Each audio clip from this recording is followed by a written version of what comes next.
Hey guys, and welcome back to another Conan Exiles video. Today we are back on the Isle of Siptah, south of the Chasm of the Unbeliever, building a Stormglass Stronghold. Early this week we tried out the Flotsam material, and today we're going to be trying out the new Tier 3 material Stormglass, which I've got to say, I'm pretty excited to use. As usual, this video is indeed sponsored by NordVPN. You can get 68% off a 2-year deal and a month free when you visit nordvpn.org/eradyt or use discount code eradyt at checkout. Stick around to the end of the video to learn more about how to stay safe on the internet and enjoy all the latest shows and content regardless of where you live with NordVPN. So, seeing as this is a speed build, let's get right into it. This is a pretty huge build. The overall build time was about 1 hour and 45 minutes and the furnishing time was about 2.5 hours. So of course this does indeed have to be a speed build. I'm generally not too keen on speed builds, as most of you will know, and thus I usually avoid massive build projects like this that would require said format. However, with such a beautiful material pack as Stormglass, I felt that I'd be doing the DLC a disservice by not utilising it to create a massive fortress that utilised all the best pieces of the Stormglass DLC pack.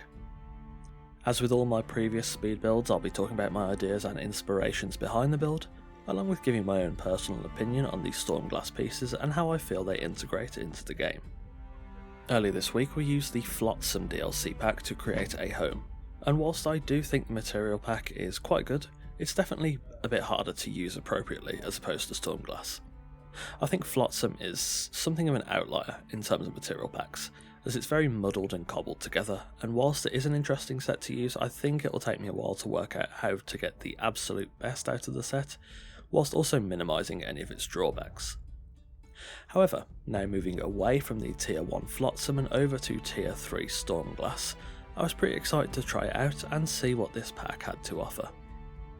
Stormglass is an interesting set in that it is quite visually similar to Turanian. Black and gold are the primary colours used in this material set, and the warm light I've used brings out the golden tones in the Stormglass pieces to create a really warm and welcoming atmosphere, pretty much exactly like Turanian. I haven't yet tried combining the two, but I think it might work really well to create an opulent and warm atmosphere that both Turanian and Stormglass are capable of facilitating. It also might not work at all, saying that. Sometimes there are small details that stop similar material packs working well together. However, it's definitely something I'll be trying out. With the addition of Stormglass to the game, we finally actually have glass windows, and pretty good ones too. They allow a good view of the outside with a alright level of visibility, similar to lattice, and they help to increase the warm tones in lighting placed near those windows. Though Stormglass is quite a unique material, I think these window pieces could work well with various other material packs, especially something like Yamatai or Black Ice. Whilst the yellow tone in the glass doesn't do much to help builds that are aiming to look and feel cold, this hopefully is only the start of some more window items being added into future DLC packs. I've pretty much always wanted glass windows, and for the most part I've had to put up with mods. Funcom does seem to be slowly leaning towards more player requested features in building materials. They've increased window frames from tiny arrow slits to wider windows in the arena pack, and full-length wall windows with the lattice and Stormglass pieces. Again, this slow march towards player-requested features is something that I think is a good sign from Funcom. They've always seemed to have decent community relations, to me anyway, and player-requested features are definitely a good way to improve the relationship between developer and player. That being said, Funcom, inverted corner runnings would be great. Please, if we could finally get those.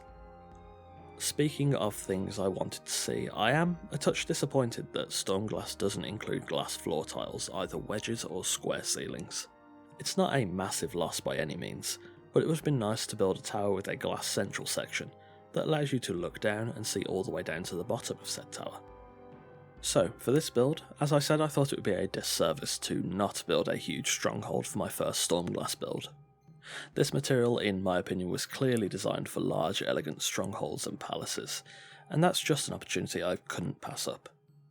I built a massive base plate designed for a multi-level structure that I designed to help avoid the usual trope I fall into of having strongholds and fortresses that are simply just too box-like. By including various paths through and around the stronghold, utilising smaller intersecting roofs and also using the vaulted ceiling pieces and balconies heavily on the outside of the build, I think I managed to break away from that trope and use the aforementioned items to increase the depth and variance of the build. In terms of designing the stronghold, I attempted to create a 2-tier setup within this build. I kept the majority of the ground floor as the servants' work and rest areas, including plenty of workstations, a break room, storage, kitchens, etc. I then built the first floor as the residents and guest quarters featuring bedrooms, plenty of balconies, a lounge and more.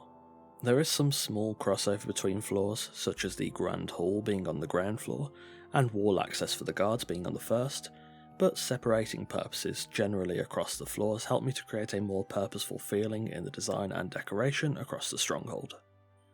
So I think that's about all I have to say for now. I think all in all I'm quite a big fan of Stormglass and I'm definitely going to be using it again in the future.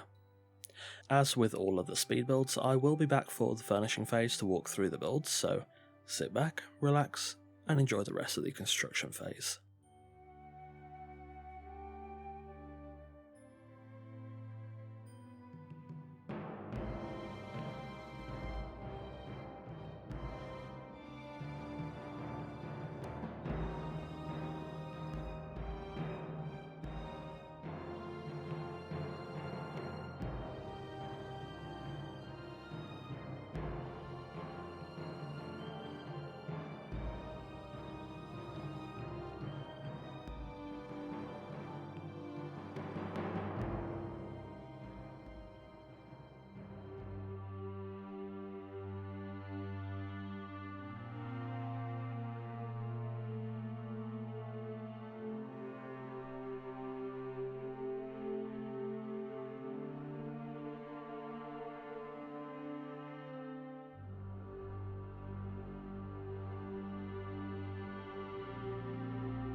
Finally, when the shell of the build was done, it was then time to, of course, furnish. Approaching the stronghold, I've built some lighting options into the exterior decoration, and I've lit the interior with hanging and wall-mounted terranium braziers.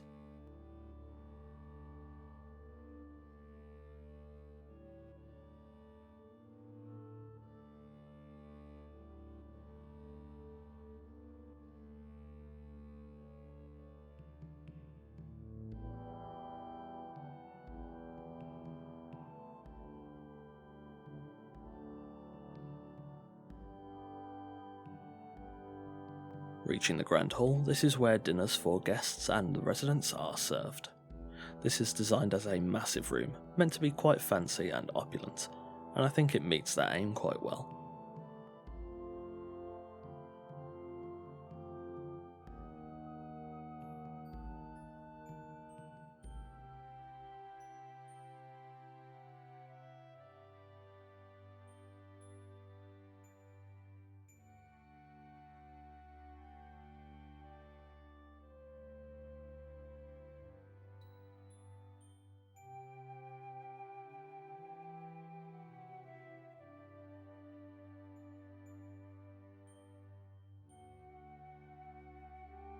Heading to the left, we reach the storage room.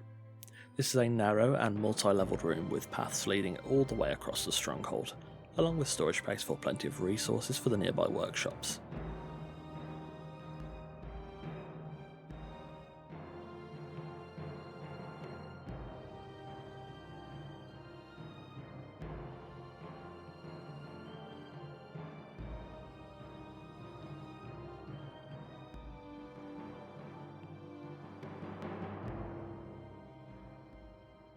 Next, we're entering the main workshop floor, where servants would carry out their day's work. This area spreads across the majority of the rest of the ground floor, and features workstations across various rooms, including workshop areas for carpenters, armourers, blacksmiths, smelters, artisans, saddlers, a delving station, and more. There is also extra storage scattered around this floor, along with a break room.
Underneath the raised platform in the Grand Hall is another concealed corridor that leads to the kitchens, which uses said corridor to serve food to the Grand Hall.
Heading up to the first floor, we now reach the living quarters of the residents and the guests.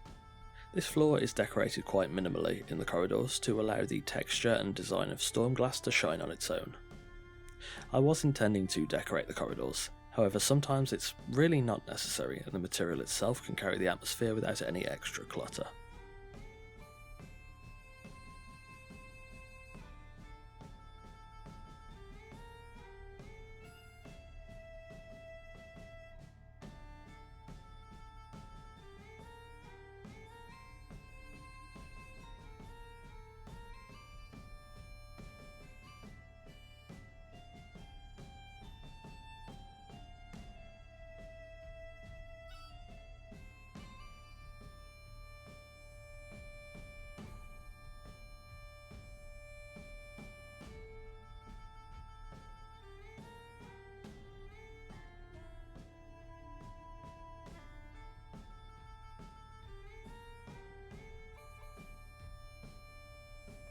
The bedrooms on this floor are decorated with a Khitan influence, which, mixed with the Stormglass aesthetic, works quite nicely. The warm red and gold tones of Khitan complement the Stormglass quite well, whilst also contrasting against the black of the material, which creates a very nice aesthetic look and atmosphere. In various areas, I've also used these Stormglass pieces to augment the roof design, to create archways and lowered support sections, which really help to vary the build and make it feel and look even more complex. The abundance of balconies on this floor also make great use of the environment and helps keep the build feeling connected to said environment.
At the end of each side of the build are rooms where guards can deploy onto the walls surrounding the front of the build and the entrance. The environment around the stronghold helps to reduce the angle of attack for potential sieges, but the wall can't hurt and helps to make the build feel and look a bit more secure.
Finally, the square tower provides a huge overview across the valley the stronghold is located in, allowing guards to look forwards towards the centre of the island and out towards the back passage of the valley to scout attacking forces.